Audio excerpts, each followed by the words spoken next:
Chemical reaction and equations, ये जो है क्लास 10 साइंस का पहला चैप्टर है। तो चलिए शुरू करते हैं। केमिकल रिएक्शन एंड इक्वेशन, इस चैप्टर में हम लोग केमिकल रिएक्शंस के बारे में पढ़ेंगे।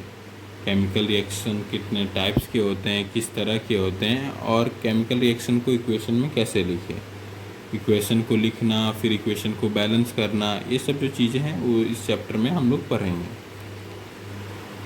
Consider the flowing situation of daily life and think what happens when milk is left at room temperature during summer। जब समर में हम लोग जब मिल्क को छोड़ देते हैं रूम टेम्परेचर पे, तो मिल्क का क्या होता है। तो हम लोग जानते हैं मिल्क जो होता है वो कन्वर्ट हो जाता है कर्ड, दही में। तो इसके पीछे का रीजन है लैक्टोबाइसेलस बैक्टीरिया, जो कि मल्टीप्लाई करता है मिल्क में और मिल्क को कन्वर्ट कर देता है कर्ड में। और समर में जो टेम्परेचर होता है रूम टेम्परेचर, वो लैक्टोबाइसेलस बैक्टीरिया को ग्रो करने के लिए वो फेवरेबल कंडीशन होता है, इसीलिए लैक्टोबाइसेलस बैक्टीरिया मल्टीप्लाई करता है और मिल्क कन्वर्ट हो जाता है कर्ड में within an hour and more than 1 hour. And iron think what happens when an iron tawa, pan और nail is left expose to humid atmosphere. When iron tawa और nail को जब हम लोग ह्यूमिड एटमॉस्फेयर में रख देते हैं, छोड़ देते हैं, तो क्या होता है। तो हम लोग जानते हैं एटमॉस्फेयर में O2 ऑक्सीजन प्रेजेंट रहता है विथ मॉइस्चर। तो O2 रिएक्ट करता है आयरन के साथ in the presence of moisture और वाटर वेपर और कन्वर्ट हो जाता है रस्ट में।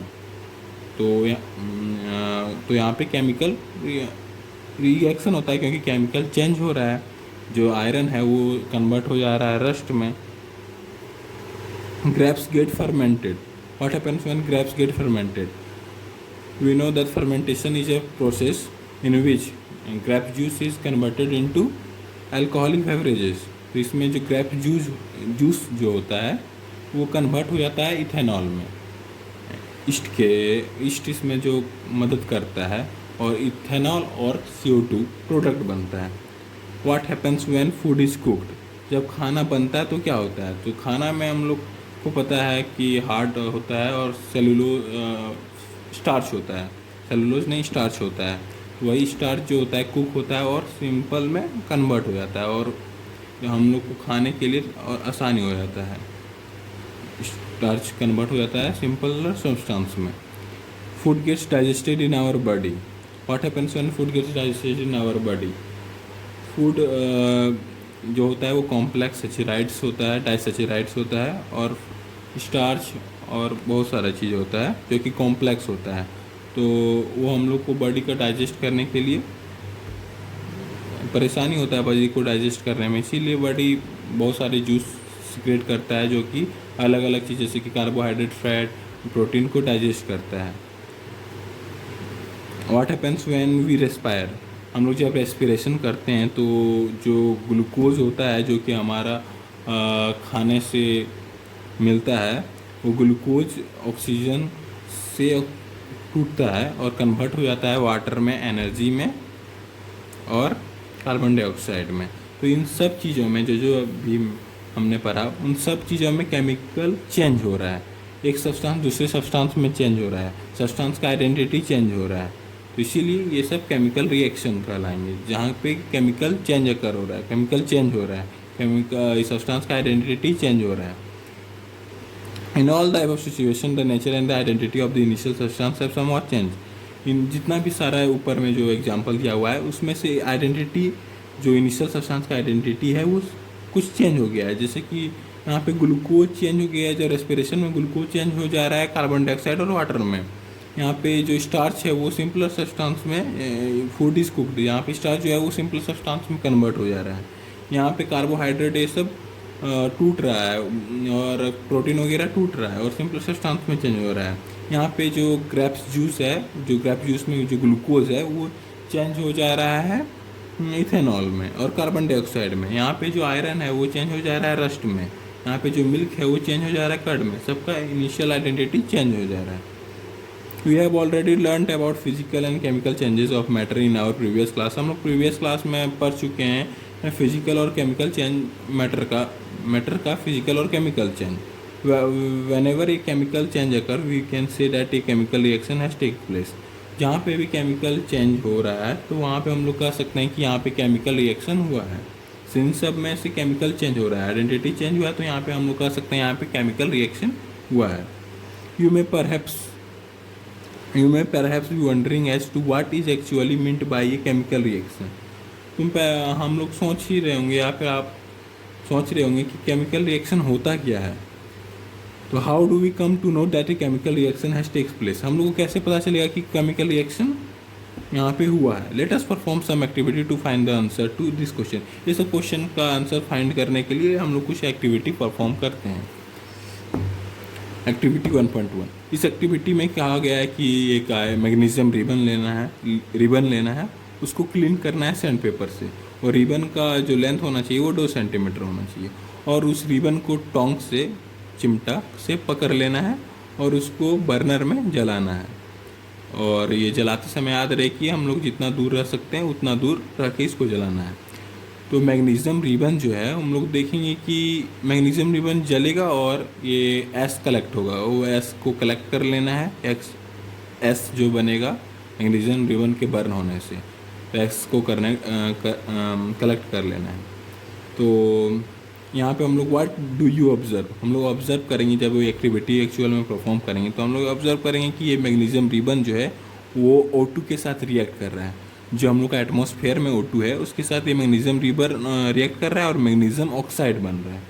मैग्नीशियम ऑक्साइड जो होगा वो वाइट पाउडर होगा, और ये जब मैग्नीशियम रिबन बर्न होगा तो डेजलिंग फ्लेम के साथ बर्न होगा, चमकदार फ्लेम के साथ बर्न होगा।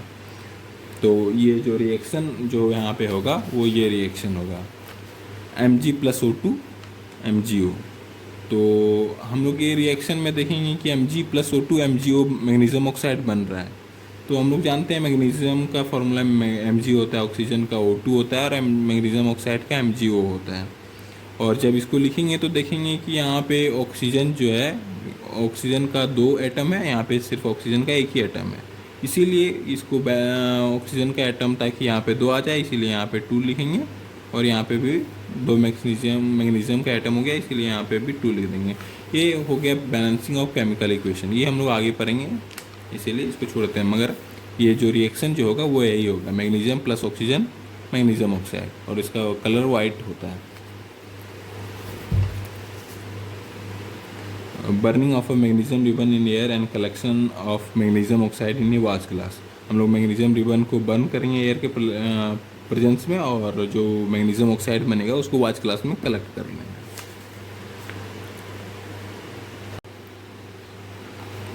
You must have observed that magnesium ribbon burns with a dazzling white flame and change into a white powder. हम लोग इसमें ऑब्जर्व किए थे कि मैग्नीशियम रिबन जो है वो बर्न हो रहा था डेजलिंग वाइट फ्लेम के साथ, मतलब चमकदार वाइट फ्लेम के साथ बर्न हो रहा था और वो वाइट पाउडर में कन्वर्ट हो गया and changes into A white powder. This powder is magnesium oxide, जैसा कि मैंने बताया था कि ये पाउडर है वो मैग्नीशियम ऑक्साइड है MgO। It is form due to the reaction between magnesium and oxygen present in the air, और ये जो मैग्नीशियम ऑक्साइड फॉर्म हुआ वो मैग्नीशियम और ऑक्सीजन के रिएक्शन से फॉर्म हुआ है। मैग्नीशियम और ऑक्सीजन के बीच में जो रिएक्शन हुआ है उसकी वजह से फॉर्म हुआ है, और ऑक्सीजन जो कि एयर में प्रेजेंट है। यहाँ पे एक्टिविटी 1.2 है जिसमें कि हम लोग lead nitrate, take lead nitrate solution in a test tube, lead nitrate solution को टेस्ट ट्यूब में लेना है, टेस्ट ट्यूब में लेना है लीड नाइट्रेट सॉल्यूशन को, add potassium iodide solution to this, और पोटेशियम आयोडाइड सॉल्यूशन को उस पर ऐड कर देना है। व्हाट डू यू ऑब्जर्व, और जब लीड नाइट्रेट सॉल्यूशन को टेस्ट ट्यूब में लेना है उसके ऊपर पोटेशियम आयोडाइड ऐड कर देंगे तो क्या होगा। ये जो मैंने रिएक्शन लिखा है, लीड नाइट्रेट लेना है उसके बाद पोटेशियम आयोडाइड, टेस्ट ट्यूब में लेना है लीड नाइट्रेट उसके बाद पोटेशियम आयोडाइड ऐड करना है, तो लीड आयोडाइड और पोटेशियम नाइट्रेट फॉर्म होगा। ये जो है the above reaction is an example of double displacement reaction, ये रिएक्शन डबल डिस्प्लेसमेंट रिएक्शन का एग्जांपल है। डबल डिस्प्लेसमेंट रिएक्शन क्या होता है वो हम आगे जाके पढ़ेंगे। लीड नाइट्रेट का फॉर्मूला होता है PbNO3, ये जो है हम लोग सीखे होंगे पहले 9th क्लास में कि ये फॉर्मूला कैसे लिखते हैं। जैसे कि फॉर एग्जांपल लीड का होता है +2 ऑक्सीडेशन नंबर, NO3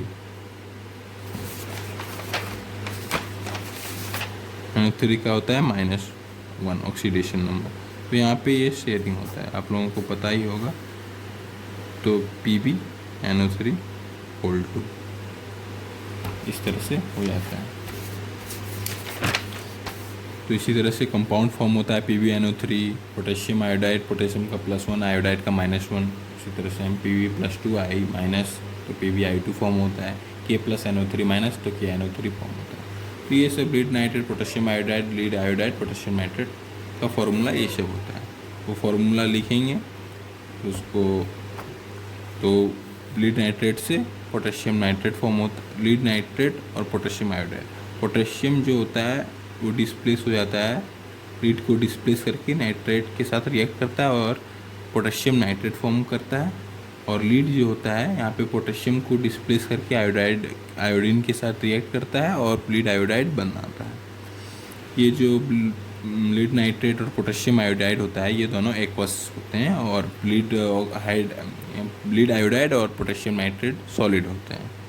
तो ये जो है एक्वस सॉलिड ये हम आगे जाके पता चलेगा कि इस तरह से केमिकल जब इक्वेशन पढ़ेंगे, लिखना सीखेंगे, तभी एक्वस या फिर सॉलिड और गैस जैसा जैसा होता है वैसे जो कंपाउंड जो स्टेट में प्रेजेंट रहता है वो लिख देना होता है केमिकल रिएक्शन में, तभी केमिकल रिएक्शन कंप्लीट होता है, कंप्लीट लिखा जाता है।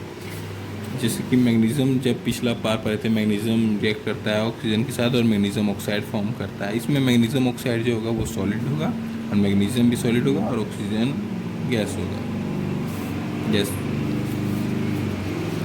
तो यहाँ पे डबल डिस्प्लेसमेंट रिएक्शन होता है, और डबल डिस्प्लेसमेंट रिएक्शन इसीलिए होता है क्योंकि यहाँ पे लीड पोटेशियम को डिस्प्लेस करा और लीड पोटेशियम को डिस्प्लेस करके लीड आयोडाइड बना रहा है, और पोटेशियम लीड को डिस्प्लेस करके पोटेशियम नाइट्रेट बना रहा है। तो यहाँ पे 2 डिस्प्लेसमेंट हो रहा है, इसलिए डबल डिस्प्लेसमेंट रिएक्शन होता है, कहलाता है। ये हम लोग आगे जाके भी पढ़ेंगे। Activity 1.3, take a few zinc granules in a conical flask और ए टेस्ट ट्यूब। कुछ जिंक ग्रेन्यूल्स को कॉनिकल फ्लास्क या फिर टेस्ट ट्यूब में ले लेना है, जैसे कि यहाँ पे कॉनिकल फ्लास्क में जिंक ग्रेन्यूल्स को ले लिया गया है। ऐड डाइल्यूट हाइड्रोक्लोरिक एसिड और सल्फ्यूरिक एसिड टू दिस, इसमें हाइड्रोक्लोरिक एसिड या फिर सल्फ्यूरिक एसिड डाइल्यूट डालना है। Do you observe anything happening around the zinc granules, क्या उसके बाद तुम क्या कुछ ऑब्जर्व दिख रहा है जिंक ग्रेन्यूल्स के अराउंड सराउंडिंग में कुछ हो रहा है। टच द कॉनिकल फ्लास्क और test tube, is there any change in its temperature, और उसके बाद कॉनिकल ट्यूब को टच करना है, क्या उसकी टेम्परेचर में कुछ फ़र्क पड़ा। तो यहाँ पे होता क्या है, जिंक ग्रेन्यूल्स रिएक्ट करता है जब अगर हाइड्रोक्लोरिक एसिड हम ले रहे हैं तो हाइड्रोक्लोरिक एसिड के साथ रिएक्ट करता है, और अगर हम सल्फ्यूरिक एसिड ले रहे हैं तो सल्फ्यूरिक एसिड के साथ रिएक्ट करता है। वो जो रिएक्शन है वो लिखें। जैसे कि अगर जिंक सल्फ्यूरिक एसिड अगर हम ले रहे हैं तो जिंक सल्फ्यूरिक एसिड के साथ रिएक्ट करता है और जिंक सल्फेट बनाता है और हाइड्रोजन गैस रिलीज होता है। और अगर जिंक हाइड्रोक्लोरिक एसिड के साथ रिएक्ट कर रहा है तो जिंक क्लोराइड बनता है और हाइड्रोजन गैस रिलीज होता है। यहाँ पे हाइड्रोजन गैस जो हो रहा है वो रिलीज हो रहा है, और यहाँ पे टेम्परेचर जो होगा सॉल्यूशन जो प्रोडक्ट बनेगा उसका इंक्रीज करेगा, क्योंकि ये एक्सोथर्मिक रिएक्शन है। यहाँ पे जब जिंक ये है कि जो एसिड है वो जिंक को डिसॉल्व करके जिंक सल्फेट बना लेता है, और ये जिंक जो होगा सॉलिड होगा, hydrochloric aqueous, zinc sulphate aqueous और H2 गैस की फॉर्म में। तो ये रिएक्शन एक्टिविटी कंप्लीट हो गया। और ध्यान रहे जो एसिड को जब या फिर बेस को अगर हम ले रहे हैं तो उसके साथ हैंडल विथ केयर, अच्छे से हैंडल किया जाता है, क्योंकि वो बहुत कोरोसिव नेचर का होता है। From the above 3 activities we can say that any of the following observation help us to determine whether a chemical reaction has take place. हम लोग 3 रिएक्शन पहले पढ़ चुके हैं। ये तीनों एक्टिविटी में जो रिएक्शन हो रहा है उन रिएक्शन की मदद से हम लोग जान सकते हैं कि कैसे केमिकल रिएक्शन हो रहा है। हम लोग इस सब में कुछ चीज़ नोट कर रहे हैं, जैसे कि चेंज इन स्टेट का चेंज होना, चेंज इन कलर का चेंज होना, इवोल्यूशन ऑफ अ गैस का इवॉल्व होना, चेंज इन टेम्परेचर में चेंज होना। अगर ये सब चीज़ हो रही है तो केमिकल रिएक्शन वहाँ पे होगा। जैसे कि एक पहले सवाल था कि कब हमें कैसे पता चलेगा कि केमिकल रिएक्शन यहाँ पे हुआ है। तो अगर ये सब में से कुछ चीज़ कोई चीज़ हो रहा है तो केमिकल रिएक्शन वहाँ पे हो रहा है। जैसे कि चेंज इन स्टेट का चेंज होना। यहाँ पे सॉलिड गैस जब रिएक्ट कर रहा है तो सॉलिड बन रहा है, तो गैस से सॉलिड में चेंज हो रहा है। यहाँ पे एक्वस है और सॉलिड बन रहा है, पोटेशियम आयोडाइड और पोटेशियम लिड आयोडाइड और पोटेशियम नाइट्रेट। तो यहाँ पे चेंज ऑफ स्टेट हो रहा है, एक्वस से सॉलिड। तो यहाँ पे केमिकल रिएक्शन हो रहा है। चेंज इन कलर का चेंज होना। यहाँ पे मैग्नीशियम जो रिबन है वो अपना रेड या फिर कोई कलर में होगा, वो चेंज हो रहा है मैग्नीशियम ऑक्साइड में। तो यहाँ और मैग्नीशियम ऑक्साइड वाइट पाउडर है और ऑक्सीजन जो है वो ट्रांसपेरेंट है। तो यहाँ पे कलर का भी चेंज हो रहा है, कलर भी चेंज हो रहा है। इवोल्यूशन ऑफ अ गैस, ये एग्जांपल में यहाँ पे जब जिंक हाइड्रोक्लोरिक एसिड के साथ रिएक्ट कर रहा है तो जिंक सल्फेट और हाइड्रोजन गैस यहाँ पे इवॉल्व होता है। तो गैस का इवॉल्व होना, जैसे पहले रेस्पिरेशन में ग्लूकोज जब ऑक्सीजन के साथ रिएक्ट करता है तो CO2 इवॉल्व होता है। तो ये सब चीज़ें होता है वो रिएक्शन का एग्जांपल है, क्योंकि यहाँ पे चेंज ऑफ स्टेट हो रहा है, चेंज ऑफ कलर हो रहा है, चेंज इन कलर हो रहा है, गैस का इवॉल्व हो रहा है और टेम्परेचर में चेंज होना।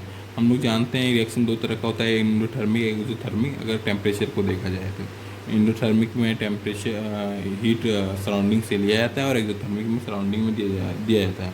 यहाँ पे हीट इवॉल्व हो रहा है और टेम्परेचर राइज कर रहा है, क्योंकि ये एक्सोथर्मिक रिएक्शन है। तो इन सब में से कोई अगर एक भी कोई रिएक्शन में हो रहा है, कोई रियल लाइफ रिएक्शन में हो रहा है या फिर कहीं भी हो रहा है, तो वहाँ पे केमिकल रिएक्शन हो रहा है। As you observe the changes around us, we can see that there is a large variety of chemical reaction taking place around us. हम लोग अगर आसपास अपने देखें तो हम लोग को पता चलेगा कि हम लोग के अगल बगल बहुत सारा रिएक्शन हो रहा है। We will study about the various types of chemical reaction and their symbolic representation in this chapter. हम लोग इस चैप्टर में बहुत सारे केमिकल रिएक्शन के बारे में पढ़ेंगे और उसको सिंबल में कैसे लिख सकते हैं उसके बारे में भी पढ़ेंगे।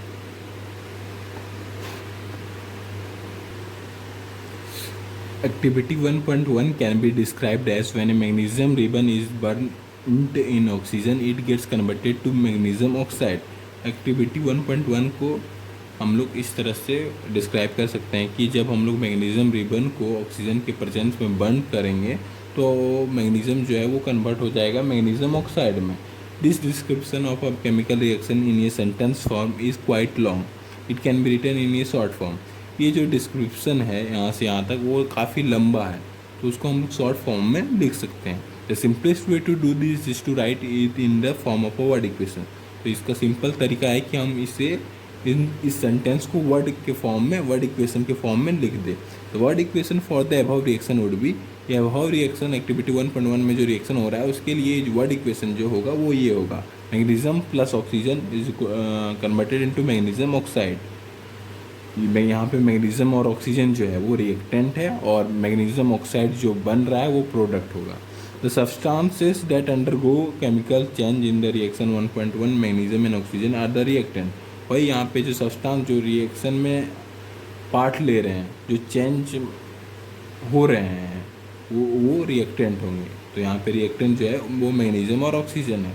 The new substance magnesium oxide form during this reaction is the product. जो नया सब्सटेंस रिएक्शन में फॉर्म हो रहा है वो प्रोडक्ट होगा। तो यहाँ पे जो न्यू सब्सटेंस फॉर्म हो रहा है वो मैग्नीशियम ऑक्साइड है, इसलिए मैग्नीशियम ऑक्साइड जो है वो प्रोडक्ट है। ये word equation shows change of reactant to product through an arrow placed between them. Word equation जो है shows change of reactant to product through an arrow placed between them. Word equation जो है जो कि show करता है हमें कि रिएक्टेंट प्रोडक्ट में चेंज हो रहा है, एरो से शो करता है। The reactant are written on the left hand side with a plus sign between them. जो रिएक्टेंट जो होता है वो एरो के लेफ्ट हैंड साइड हम लोग लिखते हैं, और रिएक्टेंट अगर दो उसके बीच में, रिएक्टेंट्स के बीच में प्लस साइन देकर। Similarly product are written on the right hand side RHS with a plus sign between them. Similarly इसी तरह हम लोग जो प्रोडक्ट है उसको लेफ्ट हैंड साइन लिखते हैं, और अगर एक से ज़्यादा प्रोडक्ट बन रहा है तो उसके प्रोडक्ट्स के बीच में प्लस साइन देते हैं। The arrow head points towards the product and shows the direction of the reaction. जो एरो का जो हेड होता है वो प्रोडक्ट की तरफ होता है और हमें डायरेक्शन ऑफ रिएक्शन को बताता है कि जो रिएक्शन हो रहा है वो रिएक्टेंट से प्रोडक्ट की तरफ हो रहा है। राइटिंग ए केमिकल इक्वेशन, हम लोग केमिकल इक्वेशन को किस तरह लिखेंगे, हम तो जान तो ली यहाँ पे रिएक्शन क्या क्या हो रहा है, लेकिन उसको लिखेंगे किस तरह वो इस कॉलम में पढ़ेंगे। Is there any other shorter way for representing chemical equation, क्या इससे भी शॉर्टर वे क्या कोई तरीका हो सकता है जिससे कि हम लोग केमिकल इक्वेशन को रिप्रेजेंट कर सके। Chemical equation can be made more concise and useful if we use chemical formula instead of words. Chemical equation को हम लोग और कंसाइज एंड यूजफुल बना सकते हैं, महत्वपूर्ण और एग्जैक्ट बना सकते हैं अगर हम लोग केमिकल फार्मूला को यूज करें वर्ड्स की जगह पर। ये केमिकल इक्वेशन रिप्रेजेंट्स ए केमिकल रिएक्शन। केमिकल इक्वेशन जो है वो केमिकल रिएक्शन को रिप्रेजेंट करता है कि ये रिएक्शन हो रहा है, ये कंपाउंड इसमें रिएक्टेंट है, ये प्रोडक्ट है, ये वो केमिकल रिएक्शन को रिप्रेजेंट करता है chemical equation. If you recall formula of magnesium oxygen and magnesium oxide, अगर हम लोग याद करें कि मैग्नीशियम ऑक्सीजन मैग्नीशियम ऑक्साइड का क्या फार्मूला होता है, the above equation can be written as, तो ये वर्ड इक्वेशन जो है वो इस तरह से लिख सकते हैं Mg+O2 M0। Count and compare the number of atoms of each element on the LHS and RHS of the arrow। Left hand side और RHS right hand side, arrow के दोनों साइड हमें एटम एक एक एटम हर element का atom को count करना है। क्या दोनों is the number of atoms of each element the same on both the sides, क्या हर एक एलिमेंट का एटम दोनों तरफ लेफ्ट हैंड साइड और राइट हैंड साइड दोनों तरफ सेम है। तो यहाँ पे अगर देखें तो मैग्नीशियम इधर एक O2 इधर ऑक्सीजन का 2 एटम है मगर इधर ऑक्सीजन का एक ही एटम है, इसीलिए यहाँ पे ऑक्सीजन का जो एटम है वो दोनों साइड सेम नहीं है। If not then the equation is unbalance because the mass is not the same on both the side of the equation. अगर दोनों साइड नंबर ऑफ एटम हर एलिमेंट का सेम नहीं है तो इक्वेशन जो है वो अनबैलेंस्ड है, क्योंकि मास